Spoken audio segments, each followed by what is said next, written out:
The show is sponsored by Ashoka Tandoori Range. Enjoy the Indian taste.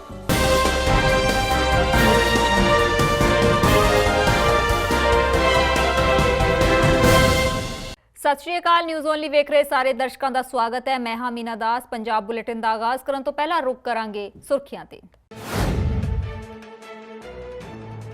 Tarun ਚੁੱਗ ਨੇ captain ਖਿਲਾਫ ਖੋਲਿਆ ਮੋਰਚਾ। ਬੀਜ ਘੁਟਾਲੇ ਤੇ ਭੜਕੇ ਤਰੁਣ ਚੁੱਗ ਨੇ ਚੁੱਕੇ ਕੈਪਟਨ ਤੇ ਵੱਡੇ ਸਵਾਲ।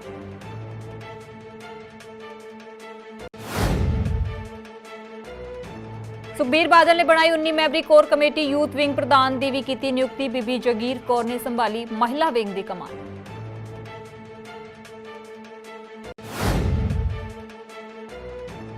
ਜਥੇਦਾਰ ਵੱਲੋਂ ਖਾਲਿਸਤਾਨ ਨੂੰ ਲੈ ਕੇ ਦਿੱਤੇ ਬਿਆਨ ਤੇ ਗਰਮਾਈ ਸਿਆਸਤ। ਗਿਆਨੀ ਹਰਪ੍ਰੀਤ ਸਿੰਘ ਨੇ ਦਿੱਤੀ ਪ੍ਰਤੀਕਿਰਿਆ।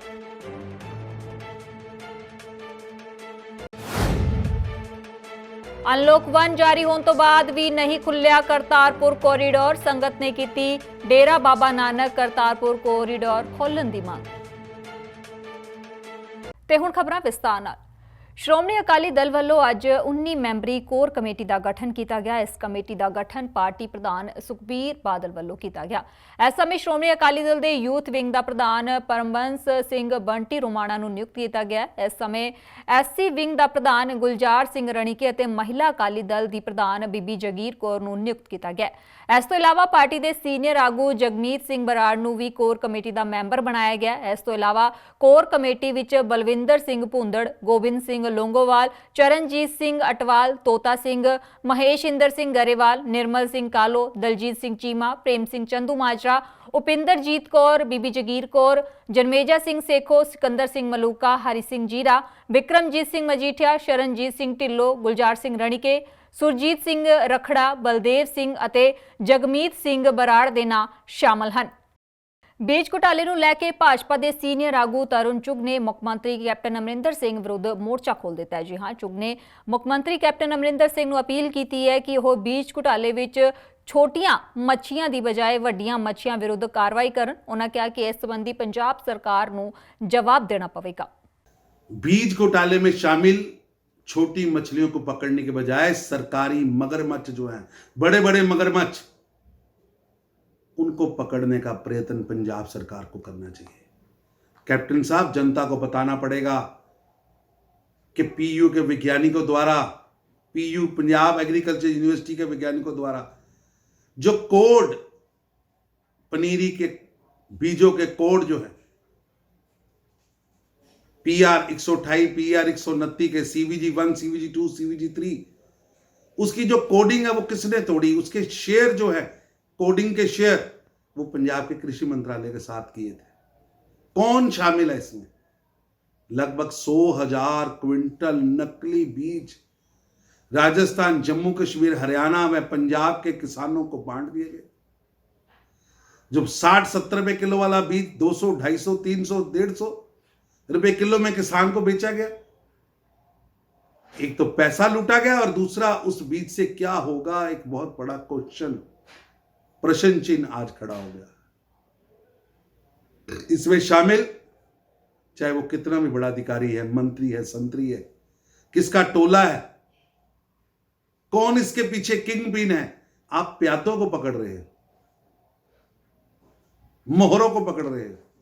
जो किंग पिन है वो जेल में जाने चाहिए, उन पर कठोर कार्रवाई होनी चाहिए और पंजाब सरकार को इस घोटालों में शामिल लोगों पर कार्रवाई और उन लोगों की संलिप्तता पर और किसानों के इतने बड़े घाटे पर, घोटाले पर श्वेत पत्र जारी करना चाहिए।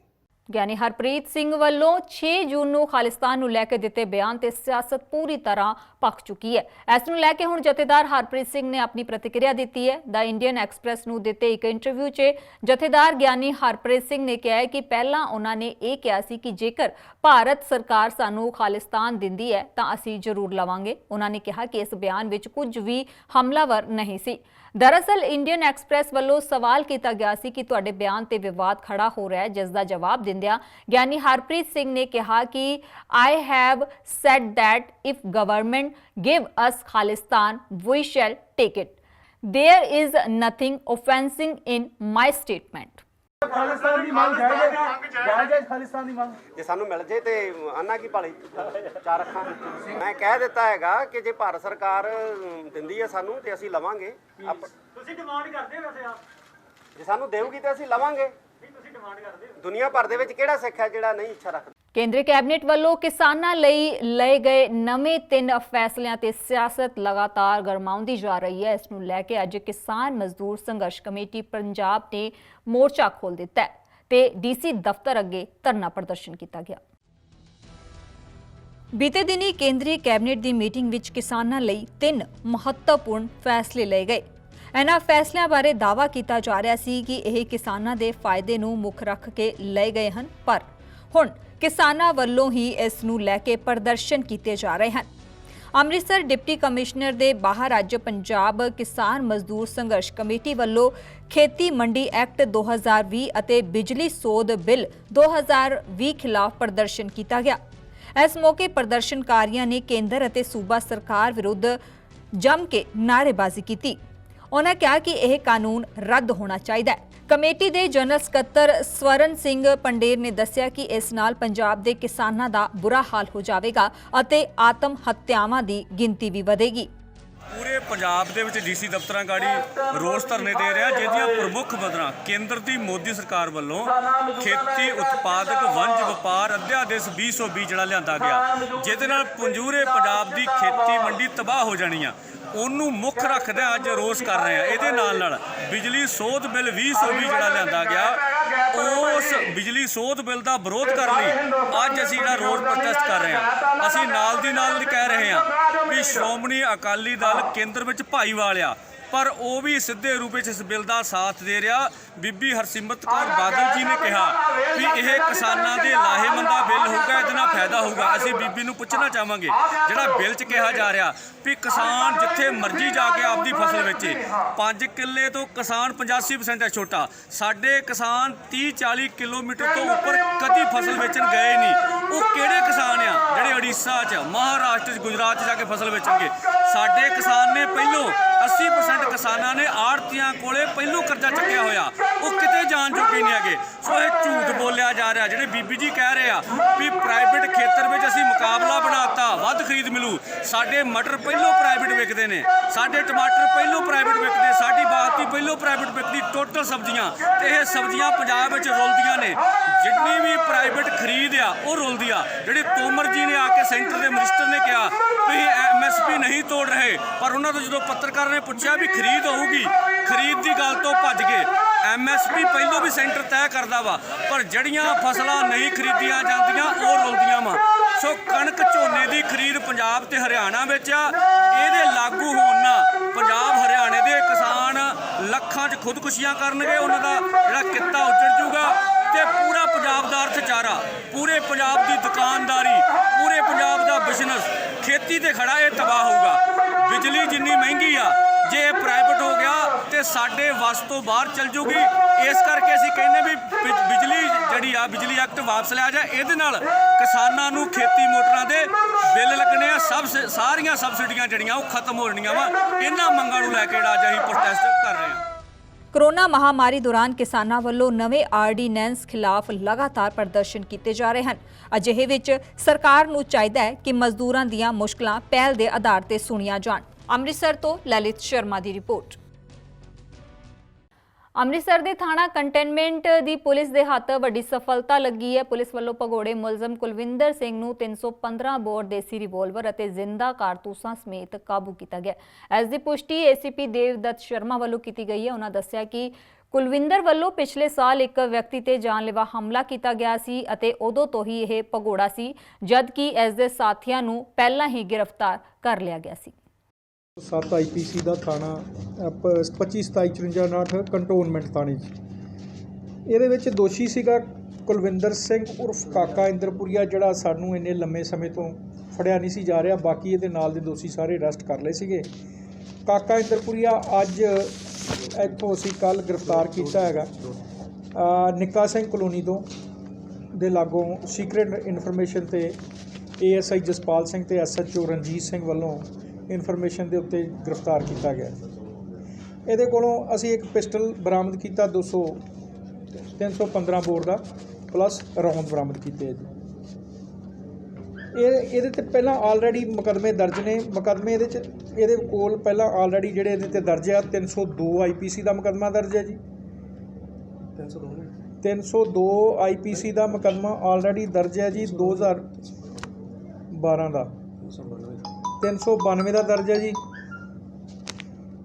ਇੱਕ ਮੁਕੱਦਮਾ 21/85 ਦਾ ਦਰਜ ਹੈ ਜੀ। ਦੂਸਰਾ ਮੁਕੱਦਮਾ ਵੀ 21/85 ਦਾ ਦਰਜ ਹੈ। ਪ੍ਰੀਵੀਅਸ ਇਹਦਾ ਰਿਕਾਰਡ ਜਿਹੜਾ ਉਹ ਕ੍ਰਿਮੀਨਲ ਆ ਤੇ ਇਹਦੇ ਤੇ ਤਕਰੀਬਨ 7-8 ਮੁਕੱਦਮੇ ਦਰਜ ਹੈ। 392 ਦਾ ਮੁਕੱਦਮਾ ਵੀ ਦਰਜ ਹੈਗਾ IPC। ਉਹਦੇ ਵਿੱਚ ਜੇਲ੍ਹ 'ਚ ਇਹਨੂੰ ਅੱਗੇ ਪੈਂਡਿੰਗ ਕੋਰਟ ਹੈ, ਉਹਦੇ 'ਚ ਇਹਦੀ ਜਿਹੜੀ ਹੈਗੀ ਆ ਪੈਂਡੈਂਸੀ ਕੋਰਟ ਦੇ ਵਿੱਚ ਅਜੇ ਚੱਲ ਰਹੀ ਹੈ ਤੇ ਔਨ ਬੇਲ ਸੀਗਾ ਇਹ। ਤੇ ਫਿਰ ਇਹਨੂੰ ਬੜੀ ਮੁਸ਼ਕਲ ਨਾਲ ਪੁਲਿਸ ਨੇ ਗ੍ਰਿਫਤਾਰ ਕੀਤਾ ਸੀਕ੍ਰੀਟ ਇਨਫੋਰਮੇਸ਼ਨ ਤੇ। ਕਾਫੀ ਲੰਮੇ ਸਮੇਂ ਤੋਂ ਨਹੀਂ ਸੀ ਲੱਗਦਾ, ਇਹਦਾ ਕ੍ਰਿਮੀਨਲ ਨੇਚਰ ਦਾ ਬੰਦਾ। ਇਹਦੀ ਗ੍ਰਿਫਤਾਰੀ ਪਾ ਕੇ ਅਸੀਂ ਰਿਮਾਂਡ ਤੇ ਇਹਨੂੰ ਲਿਆ ਹੈਗਾ। ਅੱਗੇ ਫਰਦਰ ਪੁੱਛਗਿੱਛ ਜਾਰੀ ਹੈ, ਜੋ ਅੱਗੇ ਆਉਂਦਾ ਇਨਵੈਸਟੀਗੇਸ਼ਨ 'ਚ ਉਹ ਦੱਸਿਆ ਜਾਊਗਾ ਤੁਹਾਨੂੰ। ਪੰਜਾਬ ਵਿੱਚ 5ਵਾਂ ਲਾਕਡਾਊਨ ਚੱਲ ਰਿਹਾ ਅਤੇ ਇਸ ਦੌਰਾਨ ਅੱਜ ਸਾਰੇ ਧਾਰਮਿਕ ਸਥਾਨ ਵੀ ਖੋਲ੍ਹ ਦਿੱਤੇ ਗਏ ਹਨ, ਪਰ ਕਰਤਾਰਪੁਰ ਕੋਰੀਡੋਰ ਉੱਤੇ ਹਾਲੇ ਵੀ ਕਰੋਨਾ ਦਾ ਅਸਰ ਦਿਖਾਈ ਦਿੰਦਾ ਹੋਇਆ ਨਜ਼ਰ ਆ ਰਿਹਾ ਹੈ। ਸੰਗਤਾਂ ਦੀ ਲੰਮੀਆਂ ਅਰਦਾਸਾਂ ਅਤੇ ਦੋਨਾਂ ਦੇਸ਼ਾਂ ਦੇ ਸਹਿਯੋਗ ਦੇ ਲੰਮੇ ਸਮੇਂ ਤੋਂ ਬਾਅਦ ਕਰਤਾਰਪੁਰ ਕੋਰੀਡੋਰ ਦਾ ਰਸਤਾ ਖੋਲ੍ਹਿਆ ਗਿਆ ਸੀ। ਕਰਤਾਰਪੁਰ ਕੋਰੀਡੋਰ ਰਸਤੇ ਪਾਕਿਸਤਾਨ ਸਥਿਤ ਗੁਰਦੁਆਰਾ ਸ਼੍ਰੀ ਕਰਤਾਰਪੁਰ ਸਾਹਿਬ ਦੇ ਦਰਸ਼ਨ ਕਰਨ ਪਹੁੰਚ ਰਹੀ ਸੰਗਤਾਂ ਨੂੰ ਵੀ ਨਿਰਾਸ਼ ਪਰਤਣਾ ਪੈ ਰਿਹਾ ਹੈ ਅਤੇ ਸੰਗਤ ਮੰਗ ਕਰ ਰਹੀ ਹੈ ਕਿ ਅੱਜ ਤੋਂ ਦੇਸ਼ ਦੇ ਸਾਰੇ ਧਾਰਮਿਕ ਸਥਾਨ ਖੋਲ੍ਹ ਦਿੱਤੇ ਗਏ ਹਨ ਅਤੇ ਅਸੀਂ ਚਾਹੁੰਦੇ ਹਾਂ ਕਿ ਜਿਵੇਂ ਹੋਰ ਸਥਾਨ ਖੋਲ੍ਹੇ ਗਏ ਹਨ ਇਸੇ ਤਰ੍ਹਾਂ ਕਰਤਾਰਪੁਰ ਕੋਰੀਡੋਰ ਖੋਲ੍ਹਣ ਦੀ ਵੀ ਮਨਜ਼ੂਰੀ ਦਿੱਤੀ ਜਾਵੇ। ਉੱਥੇ ਹੀ ਉਹਨਾਂ ਕਿਹਾ ਕਿ ਅੱਜ ਅਸੀਂ ਸੋਚਿਆ ਸੀ ਕਿ ਦੂਰਬੀਨ ਦੇ ਜ਼ਰੀਏ ਹੀ ਅਸੀਂ ਗੁਰਦੁਆਰਾ ਸਾਹਿਬ ਦੇ ਦਰਸ਼ਨ ਕਰ ਲਵਾਂਗੇ, ਪਰ ਜਦੋਂ ਅਸੀਂ ਉੱਥੇ ਪਹੁੰਚੇ ਤਾਂ ਸਾਨੂੰ ਦੂਰਬੀਨ ਤੋਂ ਵੀ ਦਰਸ਼ਨ ਕਰਨ ਦੀ ਵੀ ਇਜਾਜ਼ਤ ਨਹੀਂ ਦਿੱਤੀ ਗਈ, ਜਿਸ ਦੇ ਨਾਲ ਸਾਡੇ ਮਨ ਬਹੁਤ ਨਿਰਾਸ਼ ਹੋਏ। ਅਸੀਂ ਸਰਕਾਰ ਤੋਂ ਅਪੀਲ ਕਰਦੇ ਹਾਂ ਕਿ ਘੱਟ ਤੋਂ ਘੱਟ ਦੂਰਬੀਨ ਰਾਹੀਂ ਦਰਸ਼ਨ ਕਰਨ ਦਾ ਮੌਕਾ ਦਿੱਤਾ ਜਾਵੇ। ਅੱਜ ਲਾਕਡਾਊਨ ਤੋਂ ਬਾਅਦ ਸਰਕਾਰ ਵੱਲੋਂ ਖੋਲ੍ਹੇ ਗਏ ਆ, ਸੰਗਤਾਂ ਦੀ ਕਾਫੀ ਆਮਦ ਹੈ। ਸੰਗਤਾਂ ਦੀ ਪੁਰਜ਼ੋਰ ਮੰਗ ਹੈ ਵੀ ਇਹ ਕੋਰੀਡੋਰ ਬੰਦ ਕੀਤਾ। ਇਹ ਇੱਥੋਂ ਸੰਗਤਾਂ ਨਿਰਾਸ਼ ਹੋ ਕੇ ਮੁੜਦੀਆਂ ਹਨ ਤੇ ਇਹਨਾਂ ਦੀ ਪੁਰਜ਼ੋਰ ਮੰਗ ਆ ਵੀ ਇਹ ਜਲਦ ਤੋਂ ਜਲਦ ਖੋਲ੍ਹਿਆ ਜਾਵੇ ਤੇ ਅਸੀਂ ਵੀ ਮੰਗ ਕਰਦੇ ਹਾਂ ਸਰਕਾਰ ਪਾਸੋਂ ਵੀ ਇਹ ਕੋਰੀਡੋਰ ਨੂੰ ਖੋਲ੍ਹਿਆ ਜਾਵੇ, ਜੋ ਕਿ ਸੰਗਤਾਂ ਇੱਥੇ ਨਿਰਾਸ਼ ਹੋ ਕੇ ਨਾ ਮੁੜਨ।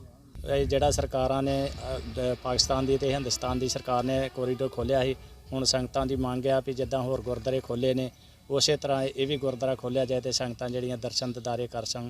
ਸੰਗਤਾਂ ਬਹੁਤ ਉਤਾਵਲੀਆਂ ਨੇ ਦਰਸ਼ਨ ਕਰਨ। ਅਸੀਂ ਇਸ ਵਕਤ ਕੋਰੀਡੋਰ ਦੇ ਉੱਤੇ ਦਰਸ਼ਨ ਕਰਨ ਲਈ ਆਏ ਹਾਂ ਅਤੇ ਸਾਨੂੰ ਗਾੜੀ ਲੰਘਣ ਵਾਸਤੇ ਜਾਣ ਵਾਸਤੇ ਕੋਈ ਇਜਾਜ਼ਤ ਨਹੀਂ ਮਿਲੀ। ਅਸੀਂ ਚਾਹੁੰਦੇ ਹਾਂ ਕਿ ਗੁਰਦੁਆਰਾ ਸਾਹਿਬ ਵਾਸਤੇ ਨਾਗਾ ਖੁੱਲ੍ਹਿਆ 8 ਤਰੀਕ ਦਾ ਤੇ ਸਾਨੂੰ ਵੀ ਦਰਸ਼ਨ ਕਰਨ ਦਾ ਮੌਕਾ ਦਿੱਤਾ ਜਾਵੇ ਤੇ ਬਹੁਤ ਵਧੀਆ ਹੋਏਗਾ। ਅਤੇ ਸੰਗਤਾਂ ਦੀ ਬਹੁਤ ਜ਼ਿਆਦਾ ਮੰਗ ਆ, ਦਰਸ਼ਨ ਕਰਨ ਵਾਸਤੇ ਆਉਣ ਡਈ ਹੈ ਸੰਗਤ ਤੇ ਨਿਰਾਸ਼ ਹੋ ਕੇ ਜਾਣ ਡਈ ਆ। ਕਿਰਪਾ ਕਰਕੇ ਨਾਗਾ ਖੋਲ੍ਹਣ ਦੀ ਇਜਾਜ਼ਤ ਦਿੱਤੀ ਜਾਏ। ਕੇਂਦਰ ਸਰਕਾਰ ਅਤੇ ਸੂਬਾ ਸਰਕਾਰ ਦੇ ਫੈਸਲੇ ਤੋਂ ਬਾਅਦ ਸਾਰੇ ਧਾਰਮਿਕ ਸਥਾਨ ਖੋਲ੍ਹ ਦਿੱਤੇ ਗਏ ਹਨ, ਪਰ ਉੱਥੇ ਹੀ ਸੰਗਤ ਵੱਲੋਂ ਡੇਰਾ ਬਾਬਾ ਨਾਨਕ ਕਰਤਾਰਪੁਰ ਕੋਰੀਡੋਰ ਵੀ ਖੋਲ੍ਹਣ ਦੀ ਮੰਗ ਕੀਤੀ ਜਾ ਰਹੀ ਹੈ। ਗੁਰਦਾਸਪੁਰ ਤੋਂ ਭੋਪਾਲ ਸਿੰਘ ਦੀ ਰਿਪੋਰਟ। ਬੁਲੇਟਿਨ 'ਚ ਇੱਥੇ ਰੁਕਾਂਗੇ ਇੱਕ ਬ੍ਰੇਕ ਦੇ ਲਈ। ਬ੍ਰੇਕ ਤੋਂ ਬਾਅਦ ਜਲਦ ਹਾਜ਼ਰ ਹੋਵਾਂਗੇ। This show is sponsored by Ashoka Tandoori Range. Enjoy the Indian taste.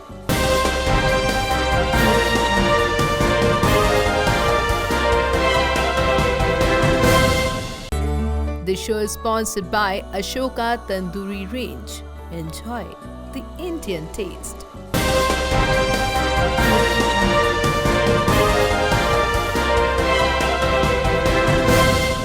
Break ਤੋਂ ਬਾਅਦ ਤੁਹਾਡਾ ਸਵਾਗਤ ਹੈ।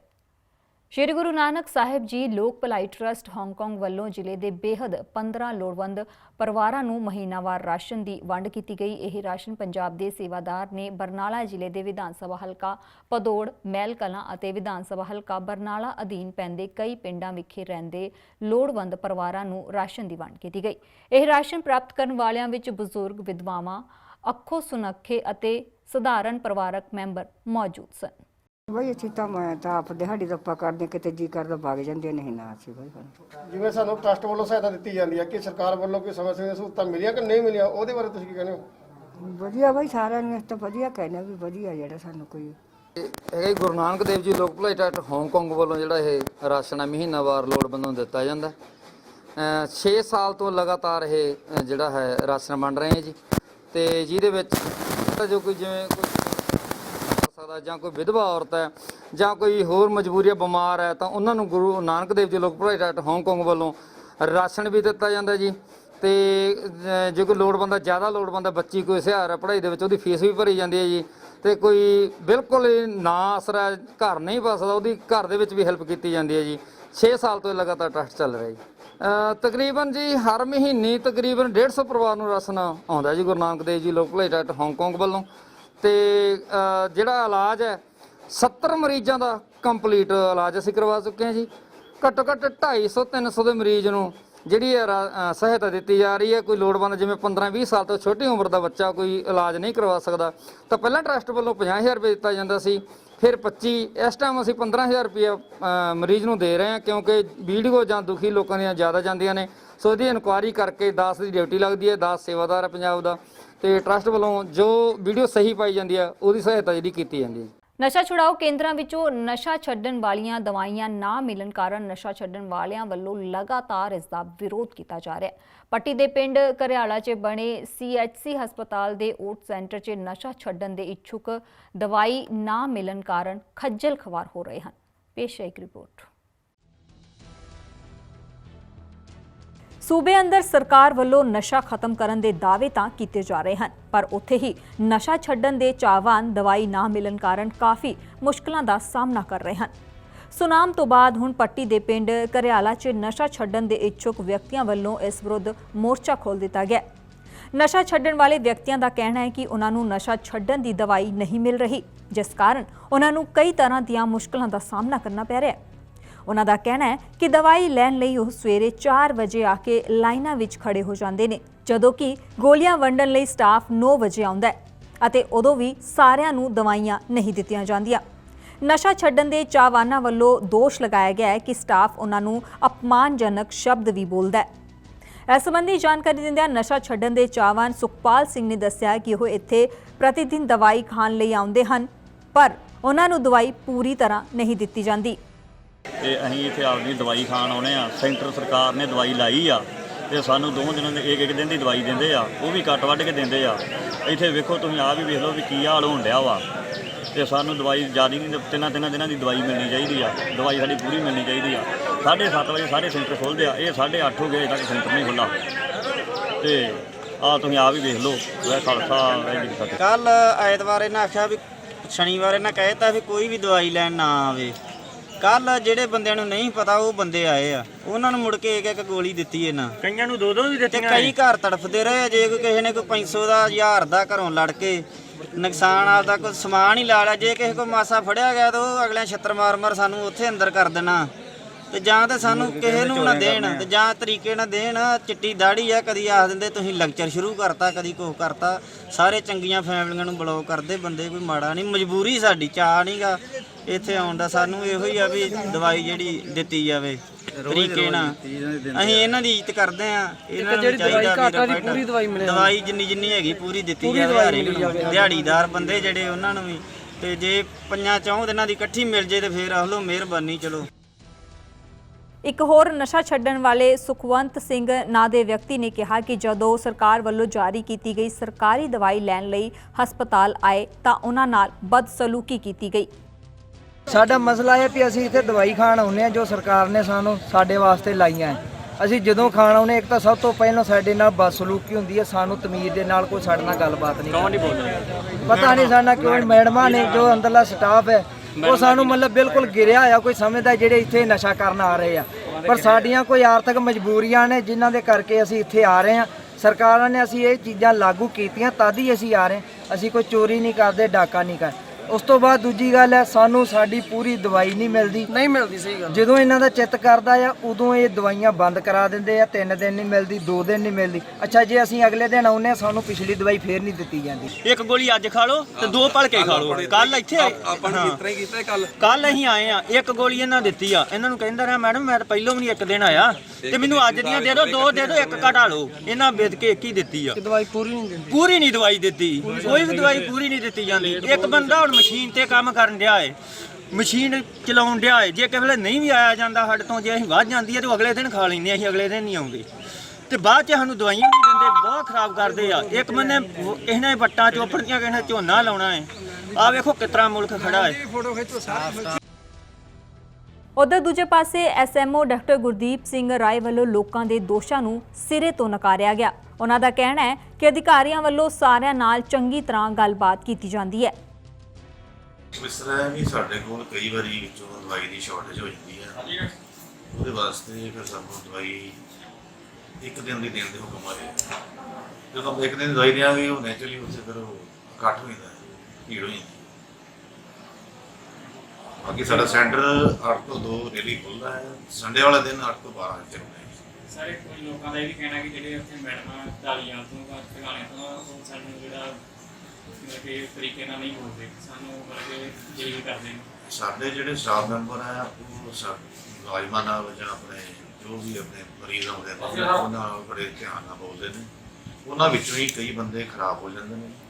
ਲੇਡੀਜ਼ ਹੋਣ ਦੇ ਬਾਵਜੂਦ ਵੀ ਸਾਡਾ ਸਟਾਫ ਕਿਸੇ ਨਾਲ ਗਲਤ ਨਹੀਂ ਬੋਲਦਾ, ਸਗੋਂ ਜਿਹੜੇ ਮਰੀਜ਼ ਹੀ ਹੁੰਦੇ ਨੇ ਉਹ ਗੱਲ ਬੋਲਦੇ ਨੇ। ਜਦੋਂ ਉਹ ਰੌਲਾ ਪਵਾਉਂਦੇ ਨੇ ਕਿ ਸਾਨੂੰ ਕਿਹੜੀ ਪੁਲਿਸ ਵੀ ਸਰਦੀ ਪੈਂਦੀ, ਫਿਰ ਅਸੀਂ ਪੁਲਿਸ ਨੂੰ ਉਠਾ ਕੇ ਕੰਮ ਕਰਦੇ। ਸਰ ਇੱਕ ਪਹਿਲਾਂ ਕਹਿੰਦੇ ਮੈਡਮ ਕਹਿੰਦੇ ਕਿ ਸਾਡੇ ਕੋਲ ਦਵਾਈ ਨਹੀਂ ਹੈਗੀ, ਅਸੀਂ ਕਿੱਥੋਂ ਦੇਈਏ? ਬਾਅਦ 'ਚ 10 ਮਿੰਟ ਬਾਅਦ ਦਵਾਈ ਦੇਣ ਲੱਗੇ। ਉਹ ਦਵਾਈ ਕਈ ਵਾਰੀ ਸਾਡੇ ਕੋਲ ਮੁੱਕ ਜਾਂਦੀ ਹੈ, ਸਾਰੇ ਸਟੇਟ 'ਚ ਸ਼ਾਰਟੇਜ ਹੋ ਜਾਂਦੀ ਕਿਤੇ ਕਦੇ, ਉਹ ਫਿਰ ਸਾਨੂੰ ਲਿਆਉਣੀ ਪੈਂਦੀ ਤਰਨਤਾਰਨ ਨੂੰ ਜਾਂ ਕਈ ਵਾਰੀ ਜਿਹੜਾ ਸਾਡਾ ਉੱਥੇ ਅੰਮ੍ਰਿਤਸਰ ਸੈਂਟਰ ਬਣਿਆ, ਫਿਰ ਅਸੀਂ ਪਹੁੰਚ ਕਰਦੇ ਹਾਂ, ਉੱਚ ਅਧਿਕਾਰੀਆਂ ਨੂੰ ਦੱਸਦੇ ਵੀ ਹਾਂ, ਫਿਰ ਉਹ ਚੰਡੀਗੜ੍ਹੋਂ ਦਵਾਈ ਮੰਗਵਾਉਣੀ ਪੈਂਦੀ ਹੈ।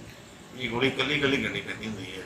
ਇਸ ਕਰਕੇ ਅਸੀਂ ਜੋ ਲਿਖਿਆ ਹੋਇਆ, ਜੋ ਪ੍ਰੋਟੋਕੋਲ ਹੈ ਜੀਪੀਆਂ 2 ਦਿਨ ਦੀ, ਉਨੀ ਹੀ ਦੇਣੀ ਹੁੰਦੀ ਹੈ। ਵਿਧਾਨ ਸਭਾ ਚੋਣਾਂ ਤੋਂ ਪਹਿਲਾਂ ਸੂਬੇ ਅੰਦਰ ਨਸ਼ਾ ਖਤਮ ਕਰਨ ਦਾ ਦਾਅਵਾ ਸੱਤਾਧਾਰੀ ਕੈਪਟਨ ਅਮਰਿੰਦਰ ਸਿੰਘ ਵੱਲੋਂ ਕੀਤਾ ਗਿਆ ਸੀ, ਪਰ ਹੁਣ ਨਸ਼ਾ ਛੁਡਾਓ ਕੇਂਦਰਾਂ ਵਿੱਚ ਹੀ ਦਵਾਈ ਦੀ ਘਾਟ ਹੋਣਾ ਵੱਡੀ ਚਿੰਤਾ ਦਾ ਵਿਸ਼ਾ ਹੈ। ਜੋ ਨੌਜਵਾਨ ਨਸ਼ਾ ਛੱਡਣ ਦੇ ਇੱਛੁਕ ਹਨ, ਉਹਨਾਂ ਵੱਲੋਂ ਦਵਾਈ ਦੀ ਘਾਟ ਹੋਣ ਦਾ ਦੋਸ਼ ਲਗਾਇਆ ਜਾ ਰਿਹਾ ਹੈ, ਜਿਹੜਾ ਕਿ ਇੱਕ ਗੰਭੀਰ ਚਿੰਤਾ ਦਾ ਵਿਸ਼ਾ ਬਣ ਗਿਆ। ਪੱਟੀ ਤੋਂ ਬਲਜੀਤ ਸਿੰਘ ਦੀ ਰਿਪੋਰਟ। ਜਲੰਧਰ ਵਿੱਚ ਦੁਕਾਨਦਾਰਾਂ ਵੱਲੋਂ ਪੁਲਿਸ ਪ੍ਰਸ਼ਾਸਨ ਦਾ ਵਿਰੋਧ ਕੀਤਾ ਜਾ ਰਿਹਾ ਹੈ। ਦਰਅਸਲ ਦੁਕਾਨਦਾਰਾਂ ਵੱਲੋਂ ਇੱਕ ਸ਼ਿਕਾਇਤ ਦਰਜ ਕਰਵਾਈ ਗਈ ਸੀ ਕਿ ਕੋਈ ਵਿਅਕਤੀ ਉਹਨਾਂ ਕੋਲੋਂ ਪਿਸਤੌਲ ਦੀ ਨੋਕ ਤੇ ਹਫ਼ਤਾ ਵਸੂਲਦਾ ਹੈ। ਦੋਸ਼ ਹੈ ਕਿ ਪੁਲਿਸ ਵੱਲੋਂ ਇਸ ਪਿਸਤੌਲ ਨੂੰ ਖਿਡੌਣਾ ਪਿਸਤੌਲ ਦੱਸਿਆ ਗਿਆ, ਜਿਸ ਤੋਂ ਬਾਅਦ ਹੀ ਦੁਕਾਨਦਾਰਾਂ ਵੱਲੋਂ ਹੰਗਾਮਾ ਕੀਤਾ ਜਾ ਰਿਹਾ ਹੈ। ਕੀ ਹੈ ਪੂਰਾ ਮਾਮਲਾ, ਆਓ ਜਾਣਦੇ ਹਾਂ ਇਸ ਰਿਪੋਰਟ 'ਚ। ਸੂਬੇ ਅੰਦਰ ਲਗਾਤਾਰ ਜਿੱਥੇ ਗੋਲੀਬਾਰੀ ਦੀਆਂ ਘਟਨਾਵਾਂ ਸਾਹਮਣੇ ਆ ਰਹੀਆਂ ਹਨ, ਉੱਥੇ ਹੀ ਜਲੰਧਰ 'ਚ ਪਿਸਤੌਲ ਦੀ ਨੋਕ ਤੇ ਹਫ਼ਤਾ ਵਸੂਲੇ ਜਾਣ ਦਾ ਮਾਮਲਾ ਸਾਹਮਣੇ ਆਇਆ ਹੈ। ਜਾਣਕਾਰੀ ਮੁਤਾਬਕ ਇਸ ਸੰਬੰਧੀ ਦੁਕਾਨਦਾਰਾਂ ਵੱਲੋਂ ਪੁਲਿਸ ਨੂੰ ਸ਼ਿਕਾਇਤ ਵੀ ਦਰਜ ਕਰਵਾਈ ਗਈ, ਪਰ ਦੋਸ਼ ਹੈ ਕਿ ਪੁਲਿਸ ਵੱਲੋਂ ਹਫ਼ਤਾ ਵਸੂਲਣ ਵਾਲੇ ਕੋਲ ਜੋ ਪਿਸਤੌਲ ਹੈ ਉਸ ਨੂੰ ਖਿਡੌਣਾ ਪਿਸਤੌਲ ਦੱਸਿਆ ਜਾ ਰਿਹਾ ਹੈ, ਜਿਸ ਤੋਂ ਬਾਅਦ ਦੁਕਾਨਦਾਰਾਂ ਨੇ ਨਾਰਾਜ਼ਗੀ ਜਤਾਈ ਹੈ। ਇਸ ਸੰਬੰਧੀ ਜਾਣਕਾਰੀ ਦਿੰਦਿਆਂ ਸ਼ੇਖਾ ਬਾਜ਼ਾਰ ਐਸੋਸੀਏਸ਼ਨ ਦੇ ਪ੍ਰਧਾਨ ਹਰਪ੍ਰੀਤ ਸਿੰਘ ਬਜਾਜ ਨੇ ਦੱਸਿਆ ਕਿ 6 ਤਾਰੀਖ ਨੂੰ ਕੁਝ ਅਣਪਛਾਤੇ ਵਿਅਕਤੀਆਂ ਵੱਲੋਂ ਵੱਖ-ਵੱਖ ਦੁਕਾਨਾਂ ਤੋਂ ਪਿਸਤੌਲ ਦੀ ਨੋਕ ਤੇ ਹਫ਼ਤਾ ਵਸੂਲਿਆ ਗਿਆ ਅਤੇ ਇਹ ਧਮਕੀ ਦਿੱਤੀ ਗਈ ਕਿ ਉਹ ਹਰ ਹਫ਼ਤੇ ਆਵੇਗਾ। ਬਜਾਜ ਨੇ ਦੱਸਿਆ ਕਿ ਇਸ ਬਾਰੇ ਉਹਨਾਂ ਵੱਲੋਂ ਪੁਲਿਸ ਨੂੰ ਸ਼ਿਕਾਇਤ ਕੀਤੀ ਗਈ ਤਾਂ ਉਹਨਾਂ ਦੱਸਿਆ ਕਿ ਇਹ ਪਿਸਤੌਲ ਅਸਲੀ ਨਹੀਂ ਬਲਕਿ ਖਿਡੌਣਾ ਪਿਸਤੌਲ ਹੈ, ਜਦ ਕਿ ਉਹ ਪਿਸਤੌਲ ਅਸਲੀ ਸੀ। ਇੱਥੇ ਜੋ 6 ਤਰੀਕ ਨੂੰ ਸ਼ਾਮੀ 4 ਵਜੇ ਨਾਲ ਜੋ ਵਾਰਦਾਤ ਹੋਈ ਹੈ, ਉਹ ਜੀ ਕਰੀਬ 2 ਬੰਦੇ ਆਏ ਬਾਜ਼ਾਰ 'ਚ, ਉਹ ਆ ਕੇ ਵੱਖ-ਵੱਖ ਦੁਕਾਨਾਂ ਤੋਂ 6 ਦੁਕਾਨਾਂ ਤੋਂ ਉਹਨਾਂ ਨੇ ਆ ਕੇ ਪੈਸੇ ਮੰਗੇ ਔਰ ਦੇਸੀ ਕੱਟਾ ਆਪਣਾ ਅੱਗੇ ਰੱਖਿਆ ਤੇ ਸਾਨੂੰ ਗੋਲੀ ਪਾਈ ਵਿੱਚ ਕਿ ਸਾਨੂੰ ਪੈਸੇ ਦਿਓ। ਤੇ ਕੁਝ ਦੁਕਾਨਦਾਰਾਂ ਨੇ ਡਰਦੇ ਮਾਰੇ ਉਹਨਾਂ ਨੂੰ ਪੈਸੇ ਵੀ ਦੇ ਦਿੱਤੇ, ਕੁਝ ਦੁਕਾਨਦਾਰਾਂ ਨੇ ਕਿਹਾ ਸਾਡੇ ਕੋਲ ਪੈਸੇ ਨਹੀਂ ਹੈਗੇ ਤੇ ਉਹਨਾਂ ਨੇ ਕਿਹਾ ਅਸੀਂ ਇਹਦਾ ਤੁਸੀਂ ਹਸ਼ਰ ਜਾਣ ਵਾਸਤੇ ਤਿਆਰ ਹੋ, ਅਸੀਂ ਫਿਰ ਆਵਾਂਗੇ ਔਰ ਹਰ ਹਫ਼ਤੇ ਆਵਾਂਗੇ, ਤੁਹਾਡੇ ਪੈਸੇ ਲੈ ਕੇ ਜਾਵਾਂ ਕਰਾਂਗੇ। ਬਾਜ਼ਾਰ ਵਾਲੇ ਸਾਰੇ ਡਰ ਗਏ, ਇਹਨਾਂ ਨੂੰ ਪੁਲਿਸ ਕੰਪਲੇਂਟ ਕੀਤੀ। ਜਦੋਂ ਪੁਲਿਸ ਵਾਲੇ ਆਏ ਉਹਨਾਂ ਨੇ ਕਿਹਾ ਜੀ ਇਹ ਖਿਡੌਣਾ ਪਿਸਤੌਲ ਹੈਗੀ ਸੀ, ਔਰ ਜਿਸ ਵੇਲੇ ਬਾਜ਼ਾਰ ਨੂੰ ਪਤਾ ਲੱਗਾ ਕਿ ਇਹ ਖਿਡੌਣਾ ਪਿਸਤੌਲ ਅੱਗੇ ਪੇਸ਼ ਕਰ ਰਹੇ ਨੇ, ਸਾਰਾ ਬਾਜ਼ਾਰ ਇਕੱਠਾ ਹੋ ਗਿਆ ਕਿ ਇਹ ਗਲਤ ਗੱਲ ਹੈ, ਇਹ ਖਿਡੌਣਾ ਪਿਸਤੌਲ ਨਹੀਂ ਸੀ, ਇਹ ਦੇਸੀ ਕੱਟਾ ਸੀਗਾ।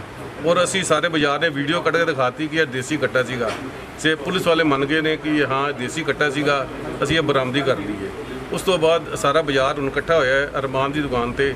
ਉਹਨਾਂ ਨੇ ਸਾਰਿਆਂ ਨੇ ACP ਨੂੰ ਮੈਂ ਫੋਨ ਕੀਤਾ ਹੈ, ਉਹਨਾਂ ਨੇ ਕਿਹਾ ਜੀ ਤੁਸੀਂ 5 ਵਜੇ ਤੱਕ ਵੇਟ ਕਰੋ, ਸਾਰੀ ਅਸਲੀਅਤ ਸਾਹਮਣੇ ਆ ਜਾਏਗੀ, ਤੁਸੀਂ ਅਜੇ ਕੋਈ ਐਕਸ਼ਨ ਨਾ ਲਵੋ, ਅਸੀਂ ਤੁਹਾਨੂੰ ਸਾਰਾ ਕੁਝ ਦੱਸ ਦਾਂਗੇ, ਸੱਚਾਈ ਦੀ ਸੱਚਾਈ ਸਾਹਮਣੇ ਆ ਜਾਏਗੀ। ਜੇ ਉਹਨੇ ਪਿਸਤੌਲ ਕੀਤੀ ਸਭ ਕੁਝ ਪਤਾ ਲੱਗ ਜਾਏਗਾ।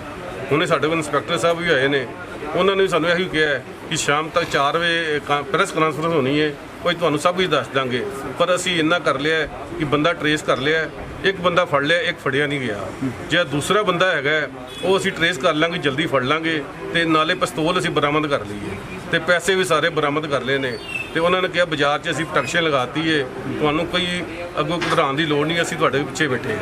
ਜੇ ਇਹ ਸਾਨੂੰ ਐਸਪੈਸ਼ਨ ਦਿੰਦੇ ਨੇ ਤੇ ਠੀਕ ਹੈ, ਜੇ ਨਹੀਂ ਦੇਣਗੇ ਅਸੀਂ ਬਾਜ਼ਾਰ 'ਚ ਪੂਰਾ ਸਖਤ ਐਕਸ਼ਨ ਲਾਂਗੇ। ਜੇ ਸਾਨੂੰ ਬਾਜ਼ਾਰ ਬੰਦ ਕਰਨਾ ਪਿਆ ਬੰਦ ਵੀ ਕਰ ਦਿਆਂਗੇ। ਜੇ ਇਹਨਾਂ ਤੇ ਸਾਨੂੰ ਵੈਸੇ ਪ੍ਰਸ਼ਾਸਨ 'ਤੇ ਪੂਰਾ ਭਰੋਸਾ ਹੈ, ਪਰ ਫਿਰ ਵੀ ਅਸੀਂ ਸਾਰੇ ਬਾਜ਼ਾਰ ਇਕੱਠੇ ਹੋ ਕੇ ਰੈਨਕ ਬਾਜ਼ਾਰ, ਸ਼ੇਖਾਂ ਬਾਜ਼ਾਰ, ਬਰਿੰਦਰ ਰੋਡ, ਨਿਆਂ ਬਾਜ਼ਾਰ ਔਰ ਸਾਰੇ ਬਾਜ਼ਾਰ ਇਕੱਠੇ ਹੋ ਕੇ ਅਸੀਂ ਇਹਨਾਂ ਨੂੰ ਕਹਿ ਰਹੇ ਹਾਂ ਕਿ ਸਾਡੇ ਪੁਲਿਸ ਪ੍ਰੋਟੈਕਸ਼ਨ ਚਾਹੀਦੀ ਹੈ, ਅੱਗੇ ਤਾਂ ਸਾਡੇ ਕੋਈ ਇੱਦਾਂ ਦਾ ਨਾ ਹੋਵੇ। ਜਿੱਥੇ ਤੁਸੀਂ ਗੱਲ ਕੀਤੀ ਕਿ ਚਾਰ ਦੁਕਾਨਾਂ ਦੇ ਉੱਤੋਂ ਪੈਸੇ ਲੈ ਗਏ, ਕਿਸ ਗੱਲ ਦੇ ਪੈਸੇ ਮੰਗਦਾ ਪਿਆ ਸੀ? ਇਹ ਸਿਰਫ ਧੱਕੇਸ਼ਾਹੀ ਹੈ। ਪੈਸੇ ਕਾਹਦੇ ਨੇ? ਇਹ ਤੇ ਹਰ ਹਫਤੇ ਲੈਣੇ ਨੇ, ਧੱਕੇਸ਼ਾਹੀ ਹੁੰਦੀ ਹੈ। ਪੈਸੇ ਕਾਹਦੇ ਲੈਣੇ ਨੇ? ਕੋਈ ਮਾਲ ਵੇਚਿਆ, ਕੋਈ ਸਿਰ ਪੈਸੇ ਦਿਓ ਜੀ, ਬੁਰਾਈ ਕਰਨ ਆਏ ਜੀ, ਹਰ ਹਫਤੇ ਲੈਣੀ ਜੀ। ਕਿੰਨੀ ਦੇਰ ਤੋਂ ਗੁੰਡਾ ਕਰਦੀ ਹੈ। ਕਿੰਨੀ ਦੇਰ ਤੋਂ ਆ ਰਿਹਾ? ਇਹ ਪਹਿਲੀ ਵਾਰ ਆਏ ਬਾਜ਼ਾਰ 'ਚ, ਪਹਿਲਾਂ ਕਦੀ ਨਹੀਂ ਆਏ ਸਾਡੇ ਕੋਲ। ਉਧਰ ਦੂਜੇ ਪਾਸੇ ਪੁਲਿਸ ਅਧਿਕਾਰੀ ਰਿਸ਼ਪਾਲ ਸਿੰਘ ਸਿੱਧੂ ਨੇ ਦੱਸਿਆ ਕਿ ਉਹਨਾਂ ਵੱਲੋਂ ਅਸਲੀ ਅਤੇ ਨਕਲੀ ਦੋਵੇਂ ਰਿਵਾਲਵਰ ਬਰਾਮਦ ਕੀਤੇ ਗਏ ਹਨ। ਨਹੀਂ ਜੀ, ਅਸੀਂ ਅਸਲੀ ਫੜ ਲਿਆ ਬਾਈ, ਅਸਲੀ ਵੀ ਫੜ ਲਿਆ, ਨਕਲੀ ਵੀ ਪਿਆ ਵਾ, ਅਸਲੀ ਵੀ ਪਿਆ, ਦੋਨੋਂ ਪਏ। ਪਹਿਲਾਂ ਕਿਹੜਾ ਬਰਾਮਦੀ ਹੋਈ ਸੀ? ਪਹਿਲਾਂ ਨਕਲੀ ਹੋਇਆ ਸੀ, ਬਾਅਦ ਚ ਅਸਲੀ ਹੋਇਆ। ਅਸਲੀ ਰਿਵਾਲਵਰ ਕਿੱਥੋਂ ਫੜਿਆ ਤੇ ਕਿਹਦੇ ਕੋਲ ਫੜਿਆ? ਉਹਦੇ ਕੋਲੋਂ ਫੜਿਆ, ਮੁੰਡੇ ਜਿਹੜਾ ਹੈਗਾ ਵਾ, ਕੀ ਨਾਂ ਦਾ, ਰਾਹੁਲ। ਮੁੰਡਾ ਕਿੱਥੇ ਦਾ ਰਹਿਣ ਵਾਲਾ? ਹੱਲੇ ਦਾ ਜੀ। ਹਾਂ, ਤੇ ਜਿਹੜਾ ਹੁਣ ਇਹਨਾਂ ਨੇ ਤੁਸੀਂ ਜਿਹੜਾ ਰਿਵਾਲਵਰ ਸਹੀ ਹੈ, ਕਿਹੜਾ ਰਿਵਾਲਵਰ ਹੈ? ਕਿੰਨੀਆਂ 315 ਬੋਰ ਦਾ ਰਿਵਾਲਵਰ ਨਹੀਂ ਆ, ਕੱਟਾ ਦੇਸੀ, ਦੋ ਉਹਦੇ ਕੋਲ ਨਾਲ ਕਾਰਤੂਸ 315 ਬੋਰ ਦੇ ਮਿਲੇ।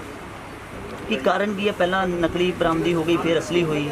ਸਰ ਪੁੱਛਗਿੱਛ ਤੇ ਬਰਾਮਦ ਹੋਣਾ ਹੈ। ਪਹਿਲਾਂ ਅਸੀਂ ਜਦੋਂ ਉਦੋਂ ਫੜਿਆ ਉਹਦੇ ਕੋਲ ਉਹ ਨਕਲੀ ਸੀ, ਜਦੋਂ ਉਹਨੂੰ ਅਸੀਂ ਡੀਪਲੀ ਪੁੱਛਗਿੱਛ ਕੀਤੀ ਹੈ ਜਾਂ ਸਾਡੀ ਤਫਤੀਸ਼ ਦੇ ਦੌਰਾਨ ਜਿਹੜੀ ਉਹ ਗੱਲਾਂ ਸਾਹਮਣੇ ਆਈਆਂ, ਉਹਦੇ ਕੋਲ ਨਕਲੀ ਜਿਹੜਾ ਅਸਲੀ ਉਹ ਵੀ ਬਰਾਮਦ ਕਰ ਲਿਆ। ਤੇ ਦੂਸਰਾ ਵਿਅਕਤੀ ਕਿੱਥੇ ਦਾ ਰਹਿਣ ਵਾਲਾ, ਕੀ ਨਾਮ ਹੈ ਉਹਦਾ? ਉਹਦਾ ਨਾਮ ਮੁਹੰਮਦ ਦੱਸਦਾ, ਤੇਲ ਵਾਲੀ ਗਲੀ ਦਾ, ਪਰ ਅਸੀਂ ਦੋ ਤਿੰਨ ਵਾਰੀ ਗਏ, ਇਹਦੇ ਟ੍ਰੇਸ ਨਹੀਂ ਹੋ ਰਿਹਾ।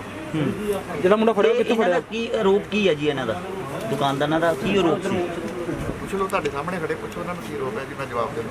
ਕਿੰਨੀਆਂ ਦੁਕਾਨਾਂ ਦੇ ਉੱਤੋਂ ਇਹਨਾਂ ਨੇ ਦੱਸਿਆ ਕਿ ਪੈਸੇ ਮੰਗਦਾ ਪਿਆ ਜੀ? 4 ਦੁਕਾਨਾਂ ਵਾਲਿਆਂ ਨੇ ਲਿਖਾਏ। ਕਿੰਨੇ ਕੁ ਪੈਸੇ ਲੈ ਚੁੱਕਾ ਜੀ ਇਹਨਾਂ ਕੋਲ? 5000 ਇੱਕ ਜਣੇ ਕੋਲ ਲੈ ਕੇ ਗਿਆ, 3000 ਇੱਕ ਜਣੇ ਕੋਲ ਲੈ ਕੇ ਗਿਆ, ਔਰ ਕਵਰ ਹੋ ਚੁੱਕੇ ਪੈਸੇ। ਕਿਸ ਗੱਲ ਦੇ ਪੈਸੇ ਲੈ ਰਿਹਾ ਸੀ? ਹੁਣ ਇੱਕ ਵਿਅਕਤੀ ਨੂੰ ਫੜ ਲਿਆ ਹੋਇਆ ਜਿਹਦੇ ਕੋਲ ਰਿਵਾਲਵਰ ਦੇਸੀ ਕੱਟਾ ਵੀ ਬਰਾਮਦ ਕਰ ਲਿਆ। ਜਿਹੜੇ ਪੈਸੇ ਇਹਨਾਂ ਦੇ ਉਹ ਵੀ ਬਰਾਮਦ ਹੋ ਗਏ। ਇਹ ਪਤਾ ਲੱਗਾ ਸਰ ਕਿੰਨੀ ਦੇਰ ਤੋਂ ਪੈਸੇ ਲੈ ਰਿਹਾ? ਸੂਬੇ ਅੰਦਰ ਇਸ ਤਰ੍ਹਾਂ ਦੁਕਾਨਾਂ ਤੋਂ ਦਿਨ ਦਿਹਾੜੇ ਹਫ਼ਤਾ ਵਸੂਲੀ ਕਰਨਾ ਕਈ ਤਰ੍ਹਾਂ ਦੇ ਸਵਾਲ ਖੜੇ ਕਰਦਾ ਹੈ। ਇਸ ਨਾਲ ਪ੍ਰਸ਼ਾਸਨ ਦੀ ਕਾਰਗੁਜ਼ਾਰੀ ਤੇ ਵੀ ਸਵਾਲ ਉੱਠਦੇ ਹਨ। ਜਲੰਧਰ ਤੋਂ ਪਰਮਜੀਤ ਸਿੰਘ ਦੀ ਰਿਪੋਰਟ। ਅੰਮ੍ਰਿਤਸਰ ਦੀ ਰੂਰਲ ਪੁਲਿਸ ਨੇ 8 ਲੋਕਾਂ ਨੂੰ ਗ੍ਰਿਫਤਾਰ ਕਰ ਮਾਮਲਾ ਦਰਜ ਕੀਤਾ ਹੈ। ਨੌਜਵਾਨਾਂ ਨੇ 9 ਤਰੀਕ ਨੂੰ ਖਾਸਾ ਵਿੱਚ SBI ਦੇ ATM ਵਿੱਚ ਲੁੱਟ ਕੀਤੀ ਸੀ ਅਤੇ ਉਸ ਤੋਂ ਬਾਅਦ ATM ਨੂੰ ਵੀ ਨਾਲ ਲੈ ਗਏ ਸਨ। ਚੋਰਾਂ ਵੱਲੋਂ ਪੈਸੇ ਕੱਢਣ ਤੋਂ ਬਾਅਦ ATM ਨੂੰ ਤੋੜ ਦਿੱਤਾ ਗਿਆ ਸੀ। ਪੁਲਿਸ ਨੇ ਨੌਜਵਾਨਾਂ ਵੱਲੋਂ ਲੁੱਟ ਦੀ 23 ਲੱਖ ਦੀ ਰਕਮ ਵਿੱਚੋਂ 11,25,000 ਰੁਪਏ ਬਰਾਮਦ ਕੀਤੇ ਹਨ ਅਤੇ ATM ਵੀ ਬਰਾਮਦ ਕੀਤਾ ਹੈ। 9 ਮਈ ਤੇ 10 ਮਈ ਦੇ ਦਰਮਿਆਨੀ ਰਾਤ ਨੂੰ ਖਾਸੇ ਅੱਡੇ ਦੇ ਲਾਗੇ ਇੱਕ SBI ATM ਸੀਗਾ ਤੇ ਸਾਨੂੰ ਇਨਫੋਰਮੇਸ਼ਨ ਆਈ ਹੈ ਕਿ ਉਹ ਜਿਹੜਾ ATM ਹੈ ਉਹਦੀ ਤੋੜ ਭੰਨ ਕੀਤੀ ਗਈ ਹੈ ਤੇ ਉਹਦੇ ਵਿੱਚ ਜਿਹੜਾ ਕੈਸ਼ ਸੀਗਾ ਉਹ ਕੁਝ ਲੋਕ ਆ ਕੇ ਲੁੱਟ ਕੇ ਲੈ ਗਏ ਆ।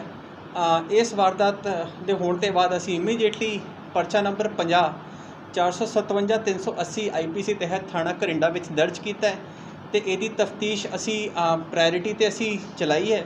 ਤਫਤੀਸ਼ ਦੌਰਾਨ ਕੁਝ ਗੱਲਾਂ ਸਾਹਮਣੇ ਆਈਆਂ, ਸਾਨੂੰ ਕੁਝ ਕਲੂਜ਼ ਮਿਲੇ ਜਿਹਦੇ ਆਧਾਰ ਤੇ ਅਸੀਂ ਲੋਕਾਂ ਨੂੰ ਅਰੈਸਟ ਕੀਤਾ, ਜਿਹਦੇ ਵਿੱਚ ਨੀਟੂ, ਸਾਗਰ, ਪਰਮਿੰਦਰ ਅਤੇ ਅੰਮ੍ਰਿਤ, ਇਹ 4 ਬੰਦੇ ਹੈ ਜਿਨ੍ਹਾਂ ਦੀ ATM ਦੇ ਵਿੱਚ ਵੜ ਕੇ ਬੈਂਕ ਜਿਹੜਾ ATM ਤੋੜਨ ਦੀ ਕਲੀਅਰਲੀ ਉਹ ਇਮੇਜਸ ਵੀ ਆਈਆਂ, ਕੋਰੈਬੋਰੇਟ ਵੀ ਹੋਏ ਹੈ। ਗਾਹਾਂ ਤਫਤੀਸ਼ ਅੱਗੇ ਇਹਨਾਂ ਨੇ ਡਿਸਕਲੋਜ਼ ਕੀਤਾ ਕਿ ਜਿਹੜਾ ATM ਇਹਨਾਂ ਨੇ ਤੋੜਿਆ ਤੇ ਖਾਸੇ ਅੱਡੇ ਤੋਂ ਬਾਅਦ ਰੇੜੇ ਤੇ ATM ਮਸ਼ੀਨ ਨੂੰ ਲੱਦ ਕੇ ਇਹ ਲਾਗੇ ਹੀ ਪੈਲੀ 'ਚ ਉਹਨਾਂ ਨੇ ਦੱਬਤੀ ਸੀ ਤੇ ਇਹਨਾਂ ਨੇ ਆਪ ATM ਮਸ਼ੀਨ ਨੂੰ ਤੋੜਨ ਦੀ ਵੀ ਕੋਸ਼ਿਸ਼ ਕੀਤੀ ਸੀ।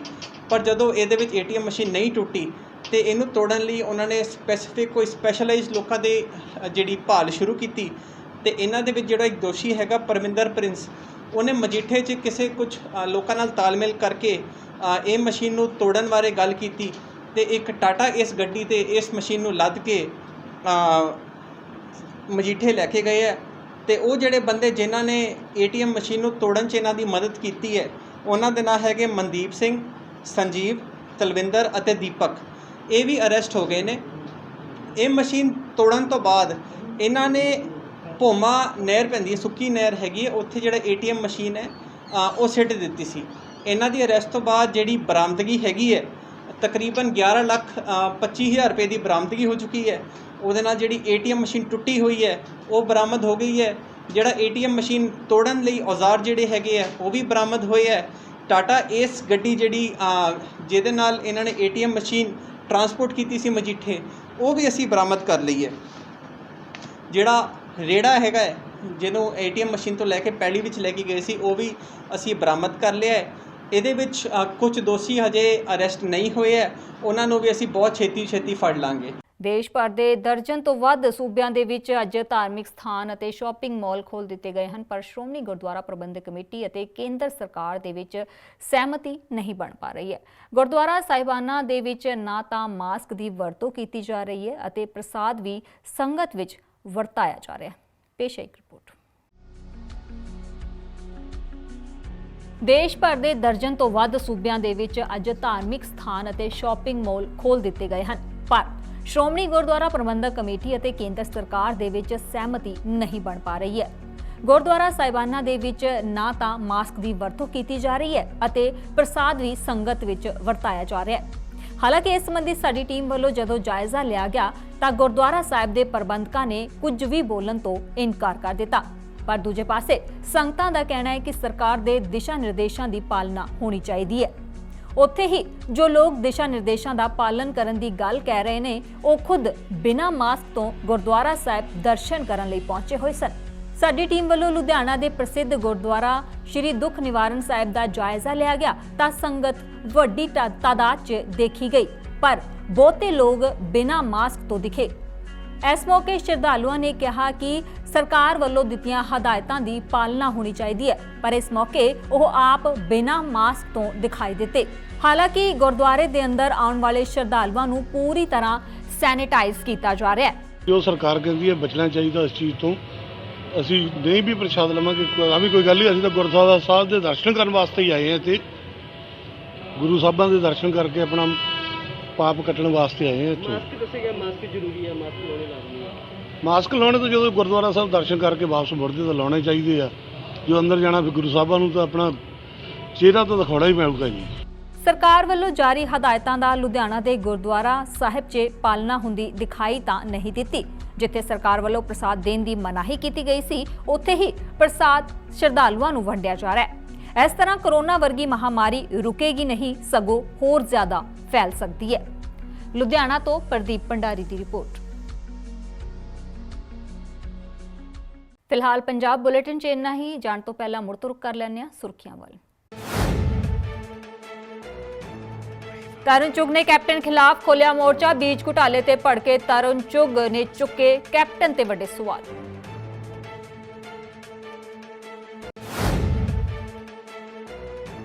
ਸੁਖਬੀਰ ਬਾਦਲ ਨੇ ਬਣਾਈ 19 ਮੈਂਬਰੀ ਕੋਰ ਕਮੇਟੀ। ਯੂਥ ਵਿੰਗ ਪ੍ਰਧਾਨ ਦੀ ਵੀ ਕੀਤੀ ਨਿਯੁਕਤੀ। ਬੀਬੀ ਜਗੀਰ ਕੌਰ ਨੇ ਸੰਭਾਲੀ ਮਹਿਲਾ ਵਿੰਗ ਦੀ ਕਮਾਨ।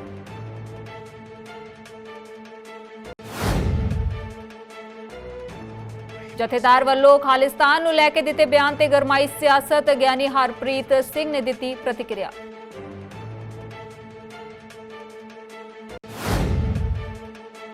ਅਨਲੌਕ 1 ਜਾਰੀ ਹੋਣ ਤੋਂ ਬਾਅਦ ਵੀ ਨਹੀਂ ਖੁੱਲਿਆ ਕਰਤਾਰਪੁਰ ਕੋਰੀਡੋਰ। ਸੰਗਤ ਨੇ ਕੀਤੀ ਡੇਰਾ ਬਾਬਾ ਨਾਨਕ ਕਰਤਾਰਪੁਰ ਕੋਰੀਡੋਰ ਖੋਲ੍ਹਣ ਦੀ ਮੰਗ। ਨਵੇਂ ਬੁਲੇਟਿਨ ਦੇ ਨਾਲ ਫਿਰ ਤੋਂ ਹਾਜ਼ਰ ਹੋਵਾਂਗੇ। ਮੈਨੂੰ ਦਿਓ ਇਜਾਜ਼ਤ। ਸਤਿ ਸ਼੍ਰੀ ਅਕਾਲ। This show is sponsored by Ashoka Tandoori Range. Enjoy the Indian taste.